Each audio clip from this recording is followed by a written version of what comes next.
Apex news India north east. नमस्कार, मैं उदित castling और एपेक्स न्यूज इंडिया में आपका स्वागत है। आइए डालते एक नजर आज की सुर्खियों पर।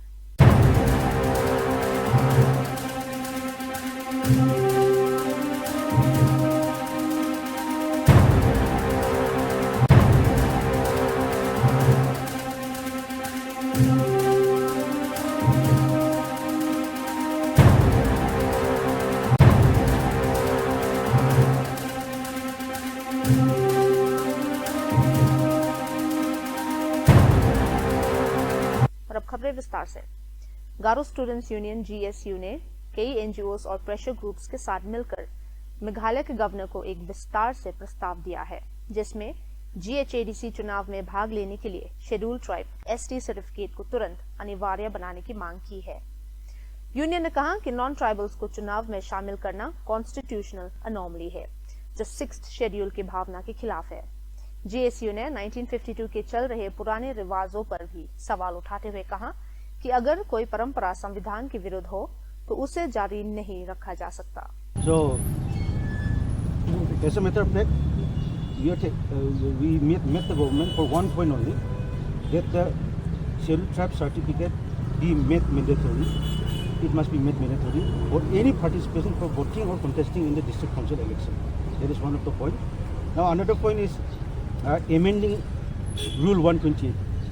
Actually, Rule 128 A. So we asked the governor that certain words should be inserted, just like indigenous scheduled tribe of Garhwal must be inserted in that particular rule. And another is this one, District Council Composition Executive Committee, Chapter 1, General. Here for qualification for membership, again paragraph 8A, this word indigenous scheduled tribe of Garhwal must be inserted so that non-tribals cannot vote in the district council. So we talk about amending the para 12A also. This discussion has been going on because we have a series of meetings with the KSU also, FKGJP here in Shillong also. So we have been asking for the amendment of the para 12A because this para 12A, the government of Meghalaya incessantly interferes in the district council rules through this para 12A. So we talk with the governor whether there is a possibility to amend the para 12A.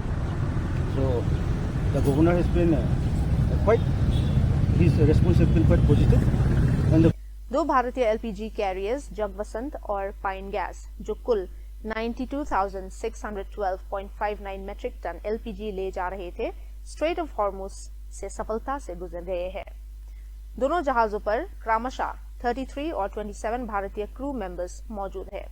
ये जहाज 26 से 28 मार्च 2026 के बीच भारत के ports पर पहुंचने की संभावना है।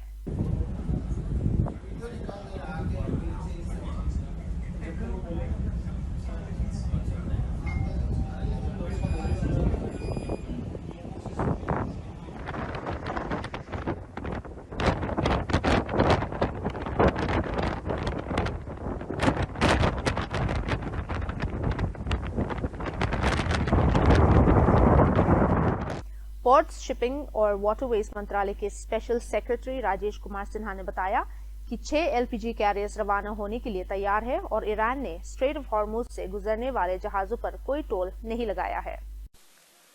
जो वेसल्स हैं, अभी मैंने अपने ओपनिंग ब्रीफ में बताया कि अब हमारे पहले 22 जहाज थे, अब 20 हैं जो west of strait of Hormuz हैं, पर्शियन गल्फ में, और उनके मूवमेंट का नेक्स्ट 24 आवर 48 आवर्स में यदि कोई मूवमेंट होगा, कोई फर्म इंफॉर्मेशन होगी, मैं आपसे शेयर करूंगा। और ये भी सवाल था कि क्या उसमें नंबर में बढ़ोतरी हुई है या क्या ब्रेकअप है उसका, ये भी मैंने कल या परसों बताया था, मैं दोबारा बता देता हूं। एलपीजी टैंकर्स 5 हैं जो लोडेड हैं। एक एलपीजी टैंकर है जो एम्प्टी बैलेस्ट पे था, बट अब वो ड्राई डॉक से बाहर आ गया है और आने वाले 3-4 दिन में वो भी उसकी भी लोडिंग होगी। सो finally we'll have 6 LPG loaded carriers. 5 are currently loaded, 1 will get loaded in another 3-4 days. So this is data about the number of ships carrying LPG. This question about toll or levy while crossing the strait. जैसा आपको पता होगा ये international strait है। Strait of Hormuz is an international strait और international convention के मुताबिक उससे right of freedom to navigation है और इस पे कोई भी लेवी फी इंपोज नहीं की जा सकती है एज पर इंटरनेशनल रेगुलेशन। इसलिए कोई भी तथ्य किसी ने प्रस्तुत किया, किसी ने आर्ग्यूमेंट किया, उसका कोई बुनियाद नहीं है, वो निराधार है।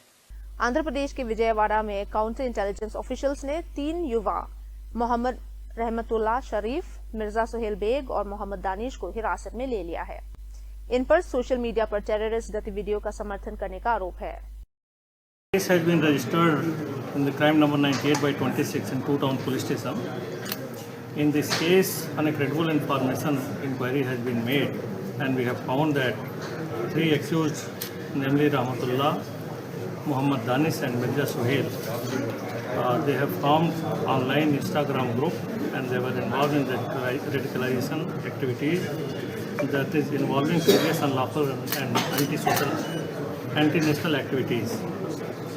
These accused were actively sharing and circulating digital contents, including audio messages, posts and images, which promoted extremist ideology, showed disrespect to national symbols, and sought to incite division and hostility. Preliminary inquiry findings indicates that these activities were part of a structured efforts with wider linkages beyond the local level. During coordinated searches conducted at multiple locations, police seized electronic devices, including mobile phones and other incriminating materials. Detailed forensic examination of these materials is underway to establish the full extent of the network and its activities. All these 3 accused have been produced before the Honorable Court and remanded to judicial custody. Further investigation is in progress to identify additional persons involved and to uncover the broader network. Russia ने Vietnam के साथ उसका पहला nuclear power plant बनाने के लिए एक महत्वपूर्ण समझौता किया है। ये दोनों देशों के बीच ऊर्जा क्षेत्र में सहयोग का बड़ा कदम माना जा रहा है।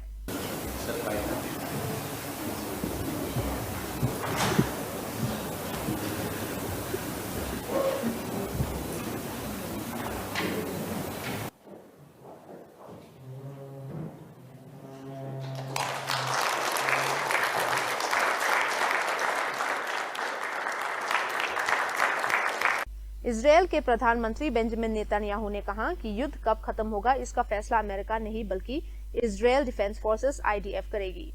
उन्होंने इजरायल की स्वतंत्रता पर जोर दिया। למנף את ההישגים הכבירים של צה"ל וצבא ארצות הברית כדי לממש את יעדי המלחמה בהסכם, הסכם שישמור על האינטרסים החיוניים שלנו. במקביל, אנחנו ממשיכים לתקוף גם באיראן וגם בלבנון. אנחנו קודשים את תוכנית הטילים ותוכנית הגרעין הדק וממשיכים לפגוע קשות בחיזבאללה. רק לפני ימים אחדים חיסלנו עוד 2 מדעני גרעין, והיד עוד נטויה. אנחנו נשמור על האינטרסים החיוניים שלנו בכל מצב. दिल्ली हाईकोर्ट ने RJD नेता लालू प्रसाद यादव की CBI FIR को रद्द करने की याचिका खारिज कर दी है। अब ये मामला ट्रायल की ओर बढ़ेगा। अगर दोष सिद्ध होता है तो उन्हें 7 साल तक की सजा हो सकती है।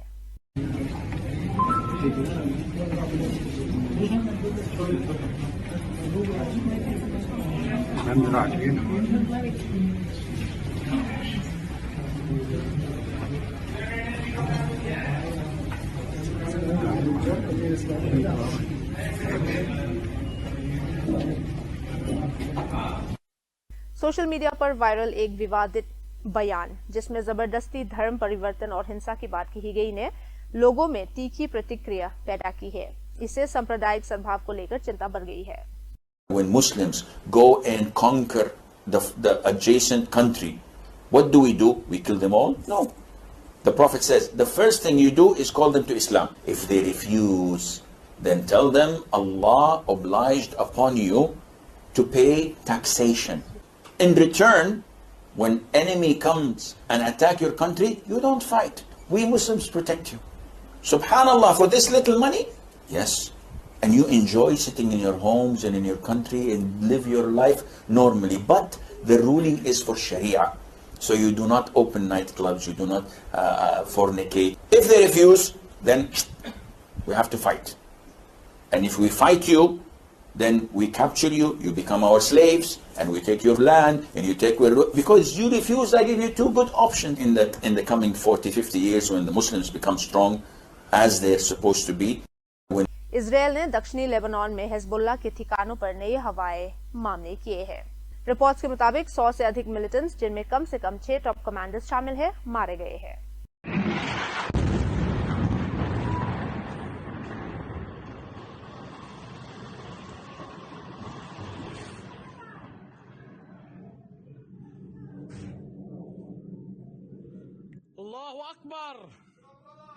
साउथ चाइना सी में चाइना और फिलीपींस के बीच तनाव बढ़ गया है, जब चाइनीज शिप्स पर फिलीपींस के मछुआरों को परेशान करने का आरोप लगा।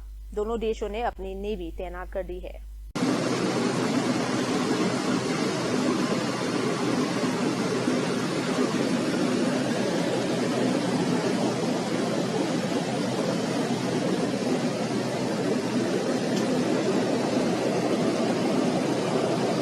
इंडियन आर्मी ने BM-21 ग्रैड रॉकेट सिस्टम का प्रदर्शन किया, जो सिर्फ 22 सेकंड में 40 रॉकेट्स फायर कर सकता है। यह बैटलफील्ड में भारी विनाशक शक्ति रखता है।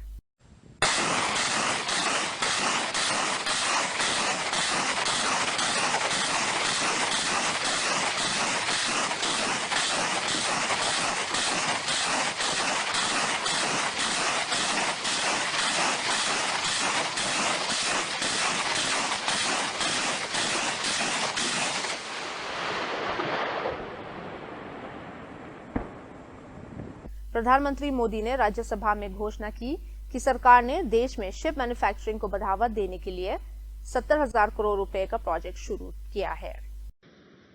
जैसे भारत का 90% से अधिक ट्रेड विदेशी जहाजों पर होता है, ये स्थिति किसी भी वैश्विक संकट में भारत की स्थिति को और भी गंभीर बना देती है। इसलिए सरकार ने मेड इन इंडिया जहाज बनाने के लिए करीब 70,000 करोड़ रुपए का अभियान शुरू। इंडोनेशिया ने अपने समुद्री क्षेत्र की सुरक्षा के लिए कई चाइनीज फिशिंग मिलिशिया वेसल्स को एक्सप्लोसिव से उड़ा दिया है।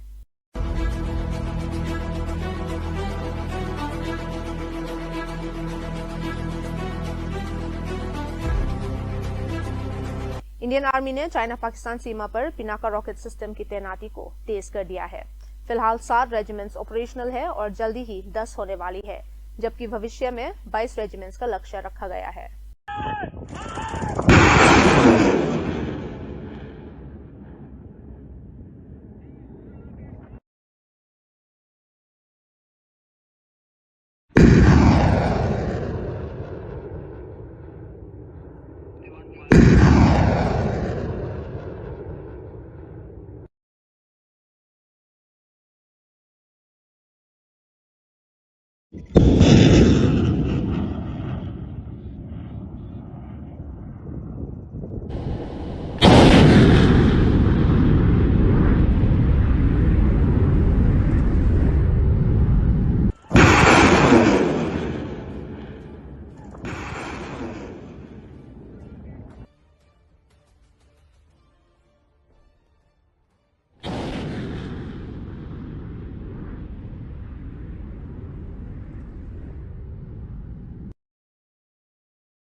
सौरा के लाइटक्रॉ खटारशनोंग CNRD ब्लॉक के तहत उमथली सब सेंटर का उद्घाटन MLA गैविन मिगुएल मिल्लियम ने किया।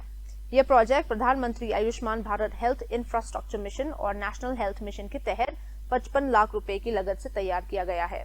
इसका उद्देश्य गांव स्तर पर स्वच्छता सुविधाओं को मजबूत बनाना है।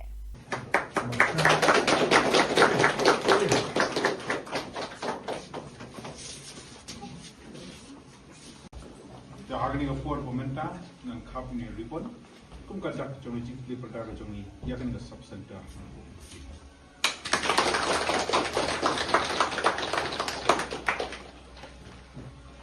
leaders room also na make it warm also. It's not like it's not. They care the son of example. The kiwan kita ki dia usibuk kita hapan air kini ke blood not blood sorry ke air injection.